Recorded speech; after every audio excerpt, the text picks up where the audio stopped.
भारताच्या संविधानाबद्दल मी खरी श्रद्धा व निष्ठा बाळगेन।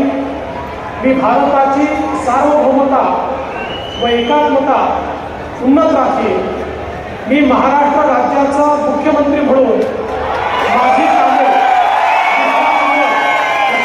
विवेक बुद्धीने पार पाडेन आणि संविधान व कायदा यानुसार सर्व तऱ्हेच्या लोकांना मी निर्भयपणे व निपक्षपातीपणे तसेच कोणाच्याही विषयी ममत्व भाव किंवा आकस न बाळगता न्याय वागणूक देईन।